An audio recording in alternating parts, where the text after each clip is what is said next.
Bismillahirrahmanirrahim. Assalamualaikum warahmatullahi wabarakatuh. Alhamdulillahirabbil alamin. Wassalatu wassalamu ala asrofil anbiya'i wal mursalin sayyidina Muhammadin wa ala alihi wa ashabihi ajma'in. Rabbi israh li sadri wa yassir li amri wahlul 'uqdatam min lisani yafqahu qawli. Amma ba'du. Pertama-tama, marilah kita panjatkan rasa puja dan puji syukur kita kepada Allah Subhanahu wa Ta'ala. Sebagaimana kita tahu, Allah telah memberikan limpahan rahmat, karunia, dan nikmatnya kepada kita semua. Seperti nikmat terbesar yang Allah berikan kepada kita adalah nikmat iman, nikmat Islam, nikmat kesehatan, nikmat keselamatan. Sehingga pada hari ini, pada detik ini, kita masih dalam keadaan sehat walafiat.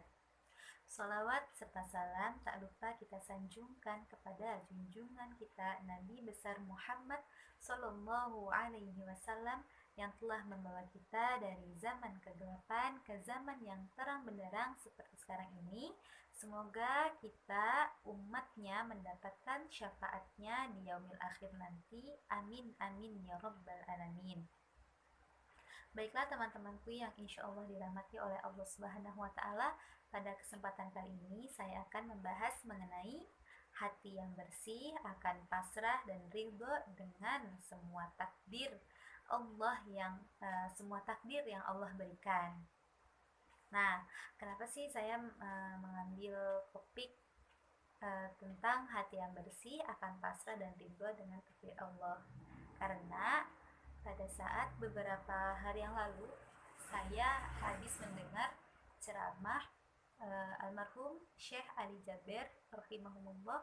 Semoga kita doakan semoga Allah mengampuni segala dosa-dosanya dan semoga Allah menempatkan beliau di surga yang paling indah. Amin amin ya rabbal alamin.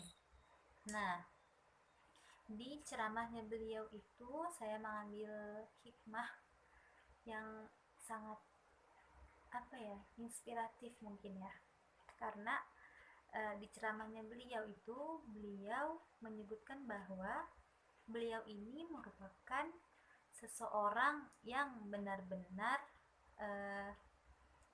pasrah dan akan semua takdir yang Allah berikan.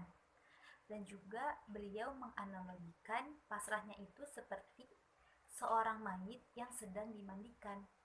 Kenapa? Karena pada saat seorang mayit dimandikan, si mayit mau dibelokkan ke kanan badannya, maupun dibelokkan ke kiri, terus mau didudukin ataupun ditidurin, seorang mayit ini pun gak bisa protes. Maka seorang mayit ini hanya nurut saja. Nah, seperti itulah pasrah menurut Syekh Ali Jaber. Nah, maupun takdir baik, takdir buruk yang Allah berikan kepada kita, maka terima saja dengan senang hati, dengan gembira, dengan rasa syukur yang mendalam kepada Allah Subhanahu wa Ta'ala. Nah, teman-teman, pada baiknya kita mencontoh sikap dari Syekh Ali Jaber ini. Ini merupakan sesuatu hal yang sangat positif ya teman-teman. Nah, baik lagi ke tema sikap atau sifat hati yang bersih, yaitu hati yang pasrah dan ridho dengan takdir Allah dengan semua keputusan Allah Subhanahu wa Ta'ala. Hati yang bersih seorang jika diuji oleh Allah Subhanahu wa Ta'ala, lantas Allah menguji hambanya dengan memberikan musibah kepadanya, maka sang pemilik hati yang bersih atau hati yang selamat akan bersabar dan dia akan ridho, dia rela dengan ujian Allah tersebut. Kenapa? Karena hati yang bersih tahu sesungguhnya yang telah mengujinya adalah Allah, penciptanya yang maha bijak, yang maha sayang kepadanya, yang sangat lembut kepadanya, dan dia tahu bahwasanya Allah telah mengujinya karena Allah cinta kepadanya. Allah ingin kebaikan kepadanya, dan inilah hati yang bersih, hati yang ridho dengan segala keputusan Allah Subhanahu wa Ta'ala. Tidak mungkin bergabung dua perkara, benci dengan takdir Allah dengan selamatnya hati. Tidak mungkin orang mengatakan hatinya bersih, hatinya selamat, tetapi dia benci dengan takdir Allah. Dia benci dengan keputusan Allah, dan dia juga benci dengan ujian yang Allah berikan kepadanya.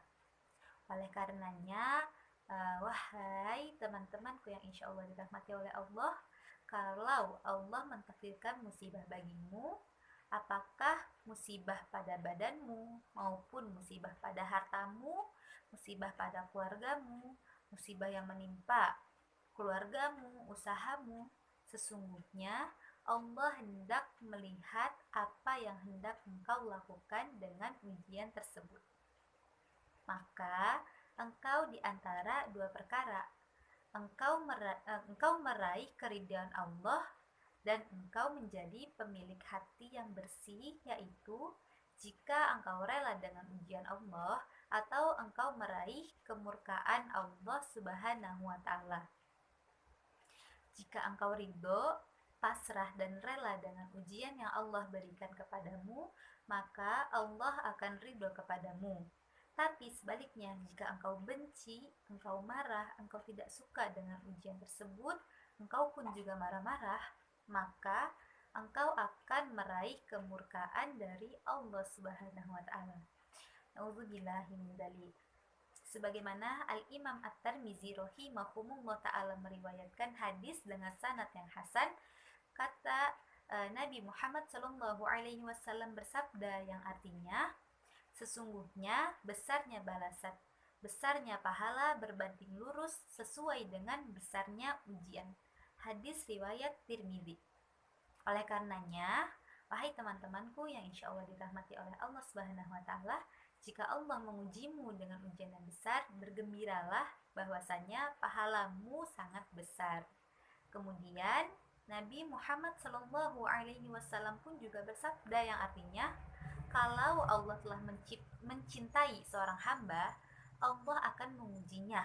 Jika Allah mencintai suatu kaum, Dia akan menguji mereka. Siapa yang ridho, maka baginya keridhoan Allah, dan siapa yang murka, maka baginya kemurkaan Allah. Hadis riwayat Tirmizi. Maka tunduklah dan pasrahlah dengan takdir Allah Subhanahu wa Ta'ala, dan jangan lupa untuk bergembira. Maka engkau akan mendapatkan keridhaan Allah Subhanahu wa Ta'ala. Jika sebaliknya, jika engkau saat mendapatkan musibah atau ujian terus engkau murka, maka engkau akan mendapatkan kemurkaan Allah Subhanahu wa Ta'ala.